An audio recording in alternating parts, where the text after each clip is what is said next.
עופר קלדרון היקר שוחרר לפני 4-5 חודשים מעזה.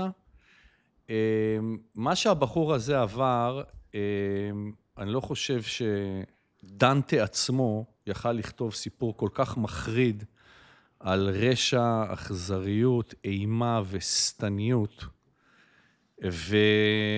וסוף טוב, הכל הכי טוב שיכול להיות מבחינה פיזיולוגית, הוא בחזרה בארץ עם ילדיו, והוא אומר, או יותר נכון חבריו הקרובים אומרים בצורה מאוד פתוחה, שחבר'ה הוא לא מסתדר, הוא לא נקלט. הקיבוץ עבורו זה משכנו של השטן, הוא לא יכול להיות שם. הנגריה שהוא היה שם, הוא לא יכול לשבת שם, הוא לא ישן בלילה, והחברים שלו בעצם עשו קמפיין המונים, שאנחנו נשתף פה על המסך, איזה יופי, ידעתי שהם הגדילו את היעד.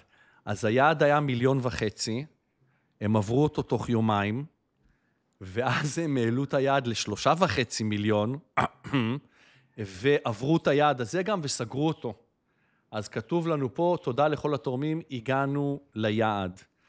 אבל אני חושב, כן, ממש מדהים, ואין שום סכום אין שום סכום שאפשר לתת, אבל רציתי לשמוע את דעתכם, לגבי האם המדינה צריכה לעשות יותר, האם יש למדינה, ברור שהמדינה לוקחת אחריות, ולשאול אתכם, האם אתם יודעים מה המדינה נותנת, והאם אתם רוצים קודם שאני אקריא לכם מה המדינה נותנת, או לדעת את המחשבות שלכם עכשיו, לגבי מה המדינה צריכה ויכולה לעשות, במקרה כמו זה. אני אומר, תגיד מה היא נותנת. אוקיי, אז אני אגיד באמת, כי יונתן, אני חושב שאתה מעודכן, כי אתה את השורה התחתונה זרקת לי בוואטסאפ, אז כנראה שאתה כן יודע. אז אני, בהתחלה, אתם יודעים, ישראלי כמו ישראלי, מניאקים, עכשיו, גילוי נאות, אני בן משפחה שכולה. אבא שלי נהרג בחווה הסינית במלחמת יום הכיפורים, כן? ואימא שלי עד יום מותה, זיכרונה לברכה, קיבלה משכורת קבע של סרן בצנחנים. ואז ככה שאני, תמיד הראייה שלי הייתה שמשרד הביטחון לא שוכח, אבל אבא שלי היה בקבע, אבא שלי היה קצין בקבע. אז אני לא הייתי בטוח מה עם הסדירניקים, ודרך אגב, תמיד הנחתי שכנראה בישראל כמו בישראל דופקים אותם. אז הלכתי, בדקתי. מדינת ישראל מעניקה לשורדי שבי מעטפת פיצויים המבוססת על הכרה בהם כנפגעי פעולות איבה ופדויי שבי, שזה אומר 50%, זה מקביל ל-50% נכות על פוסט-טראומה.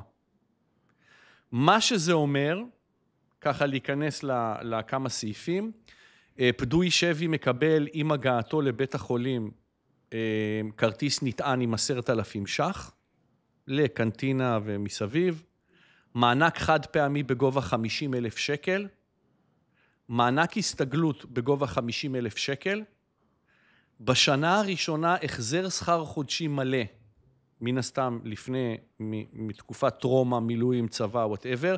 אגב, אבא שלי, כנראה שזה היה המשכורת שלו, אבל עד 49,000 ש"ח בחודש, זה לשנה הראשונה, ואחר כך, כנראה מתוך הנחה שאחרי שנה אתה אמור לחזור לאיזשהו תפקוד, אז בלי קשר בתפקוד הזה, אתה מקבל קצבה חודשית קבועה בגובה 8,257 ש"ח לכל החיים, יש תקציב של עזרה בבית של 13,500 שקלים, מימון נסיעות 5,000 שקלים, סיוע חד פעמי ברכישת דירה 254,000 שקלים, פטור מלא ממס הכנסה, פטור ממיסים על רכב, תגמולים חודשיים לבני משפחה, וכמובן טיפולים נפשיים, רגשיים ומשלימים. הגרוסו מודו שאני עשיתי לבן אדם בין 50 בערך כמו עופר, זה שווה בערך 5 מיליון שקלים. ערן, מה אתה אומר? על פניו נראה שהמדינה, בניגוד למה שחושבים, כן פועלת, כן? יותר ממה שהיית מדמיין, יותר ממה שהייתי מדמיין. תראו, בוא שנייה, אני אקח גם את המשמעויות של הדבר הזה. אני חושב שקודם כל, כשאתה אומר 5 מיליון שקלים, בעצם רק הקצבה של, בוא נגיד, 8,500 שקל, שאני מניח שהיא גם מתוקננת למדד לאורך זמן, והיא נקייה ממס, רק היא סדר גודל של 4 מיליון שקל. והיא נותנת לך ביטחון, כלומר, זה לא רק הסכומים שאתה מקבל עכשיו, אני מניח שכשאופר והמשפחה שלו מסתכלים, הם לא רואים 5 מיליון שקל, כי זה spread over 40 שנה, יש להם צרכים בכאן ועכשיו שצריכים לקבל מענה, ולכן היכולת לגייס מהמונים וכן הלאה, בעיניי זה ממד משלים ומאוד מאוד חשוב, אבל זה שהמדינה נותנת לך דווקא את הרשת ביטחון, שבחודשים הראשונים קשה לך להבין כמה היא משמעותית ולעשות את המכפלות, זה בעיניי ממד משלים וחשוב.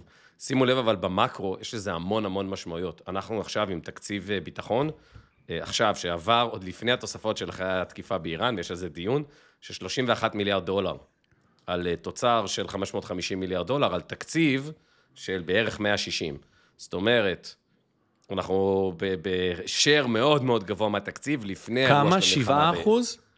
הרבה יותר, 7 תוצר, 7%, 30 וקצת על 550, בסדר? זה תוצר, שזה בסדר, זה לא התקציב, זה התוצר של כל המדינה. אבל כתקציב, זה 30 על 160.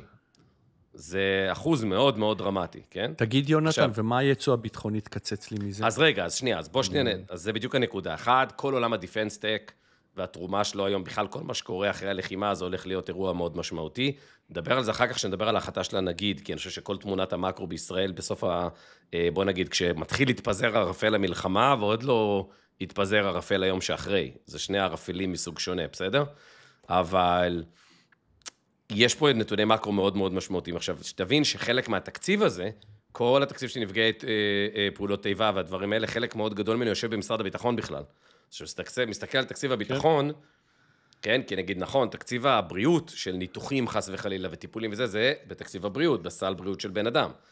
אבל כל הדברים הייחודיים האלו באים מתקציב הביטחון, וזה, לא דיברנו על למעלה מ1,000, אני חושב שהמספר הוא כבר באלפים רבים, large single digit של קטועי גפיים, שזה אירוע נורא, אירוע של הסתגלות ופרוטזות וליווי וחזרה לחיים, וכל עולם ה-PTSD. אז אני חושב שכשאתה מסתכל על תקציב של בסדר גודל של 120 מיליארד שקל, הוא לא רק הצטיידות, והוא לא רק, אתה יודע, הטכנולוגיה הכי עדכנית, והכל גם מגולם בו הממד הזה, וזה it adds up, כי יש פה אלפי אנשים,